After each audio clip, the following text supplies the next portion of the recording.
We are making an Easter classic, a longtime favorite, a big, beautiful, delicious coconut cream pie. And I cannot wait to share with you. This was actually one of the very first things that I made for my husband like 10, 15 years ago because Joe loves those little tiny individually wrapped coconut cream pies that you get at like a Wawa or a 7-Eleven and always has. And so when I made him a homemade version years and years ago, he flipped over it. I already made one of these, I think about 10 years ago. It definitely needed revamping and needed to be revisited, and it's perfect for your Easter table or anytime this spring you've got all the reasons to celebrate. A Random Tuesday is a reason to celebrate. It's very easy and straightforward. We're not deviating that much from the original recipe, but enough to make it really special. What I'm gonna use is 1 can of full fat coconut milk. I'm gonna add that to a large saucepan. It looks like it's curdled, but it's not. Trust the process. With that, I'm also gonna add some milk. And I'm gonna bring this to a simmer. While that comes to a simmer, I am gonna start on the egg yolk mixture. Now, before we even go any further, I wanna talk to you about pie crust. I already have a baked pie crust. I baked it ahead of time because it just needed to be cooled for this recipe. But truth be told, you can make the same recipe using a graham cracker crust if you like that sort of thing, and it really is pretty sensational. This is already done. You can tell I shrank a little bit around the sides of my pie plate, but that's okay because we're gonna pile this high with custard and whipped cream, and it's the perfect ratio. It's already baked, obviously, and it's already baked, I should say, and it's gonna be perfect for when we're ready for it. In a large bowl, I need a spatula, a Christmas spatula for an Easter recipe. Hot Mess Express around here, okay? But it does very much scream Laura Vitale. In a large bowl, I'm gonna add egg yolks. And with those egg yolks, we are going to add some sugar. I'm gonna go ahead and whisk this together using my handheld. Did I hit you? My apologies if I did. My sincerest of apologies. I am going to whisk this until the mixture is really fluffy, really light and pale in color while that comes to a simmer. That looks fantastic. I'm gonna go ahead and add my cornstarch, and just be careful because you don't wanna get like an entire facial of cornstarch. So start on a low setting, and it's gonna thicken so much, you're gonna think that it's never gonna work, but it does. You just need to be patient. You need to just work with it. And it's gonna start to incorporate. And it will be thick, but it'll be a good thick, a manageable thick. See? Scrape the sides of the bowl occasionally to make sure everything is incorporated because you need every bit of that cornstarch because that is your thickener. That is what is gonna take your custard from a thin custard to a nice, thick and glossy one. On low speed, you're gonna start adding about half of your simmering milk mixture. And what this does is it's just tempering the eggs so that when you add the eggs to the pot with the rest of the milk, they won't scramble because you're not adding like something super cold to something super hot. You don't want scrambled eggs here, we want pie. Just gonna do about half, a bit more. That's good enough. Turning that off, setting it to the side. I've got a silicone whisk here so it doesn't scrape my nonstick saucepan. And I'm gonna pour this in here. Beautiful. Along with a pinch of salt. And I'm just gonna go ahead and cook this on low while constantly whisking. This is not the time to check your phone, not the time to have texting conversations, because if you walk away and this starts thickening really quickly, you'll scorch the bottom, and that's never a good thing. So let's just let that do its thing and thicken while constantly whisking, and then we'll walk through the next step. That is beautiful. Takes roughly about 5 to 6 minutes on low heat, but it is thick and gorgeous. I'm gonna turn that off. I'm going to add 1 tablespoon of butter at a time, just 2 tablespoons total. Add that in and whisk until melted, just really glossy and beautiful. And then I'm gonna add a splash of vanilla. Just a splash. Okay. Whisk that in. Make sure that that butter is fully melted. I mean, that custard is very, very hot, so I have no doubt that that butter melted pretty much immediately. And what I'm gonna do now is I'm going to take this off the heat, but before I do that, I am gonna add some coconut extract. Now, as you just saw, I never measure when it comes to vanilla.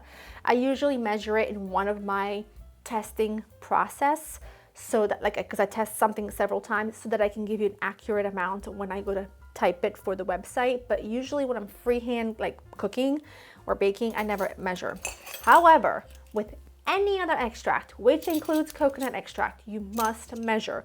We are adding 1/8 of a teaspoon, not to be confused with 1/4 or 1/2 of a teaspoon, because that makes a huge difference. If you go too heavy with coconut extract, you're gonna go into tanning lotion territory, okay?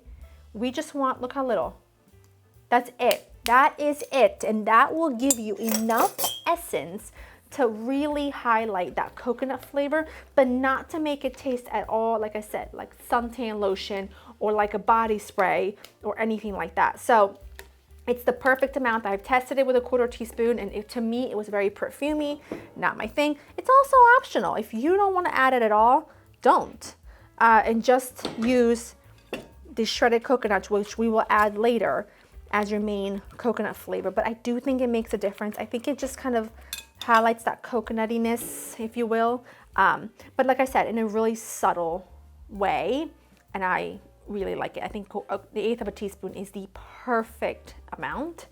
And if I say that, trust me, because you know I'm so picky. I like to pass my custard through a sieve, just in case anything curdled, just in case anything like scorched anywhere.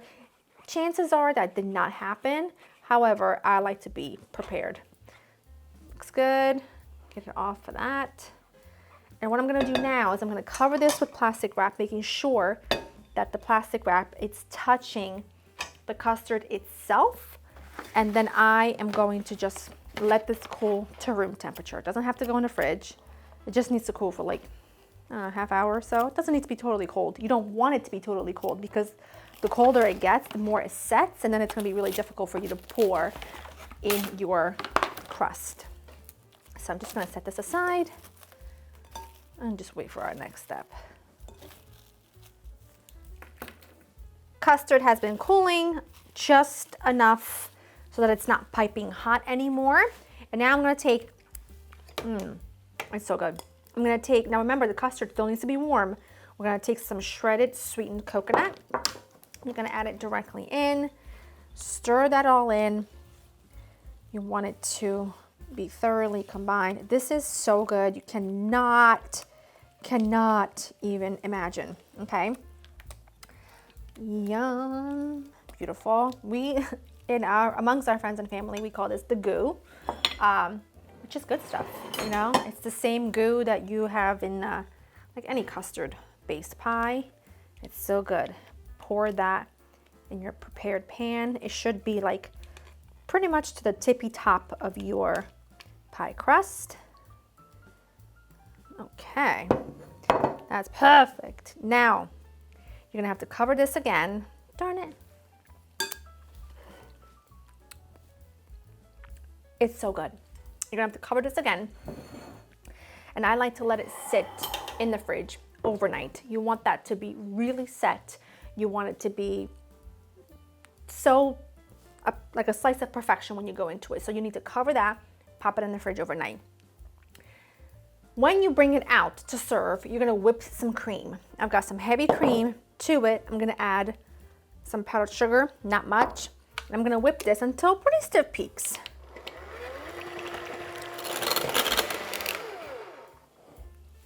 Perfect. Now, I have one that I made yesterday.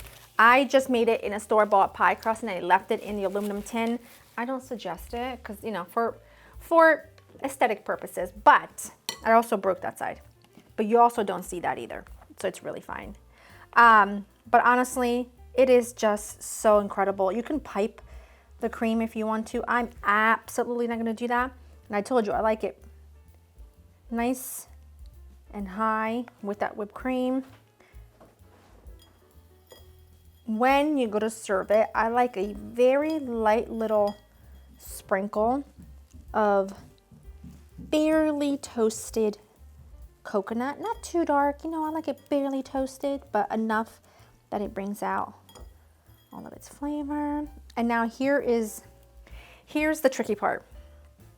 Cutting a slice of pie and making it land whole on your plate. I'm not saying it's gonna happen. Don't get thrilled. Don't be excited, okay? I'm gonna try. I already broke this little piece back here, so look at that. It might not be pretty because I kind of broke the back, but look at the way the custard holds. It's gorgeous. It just is, okay? There's a perfect ratio of, in my opinion, of custard. You'll see it better this way. Custard to whipped cream. It's everything. It's the best. You will love it. Let me grab a little fork. Also try it with the graham cracker crust if you are feeling fancy.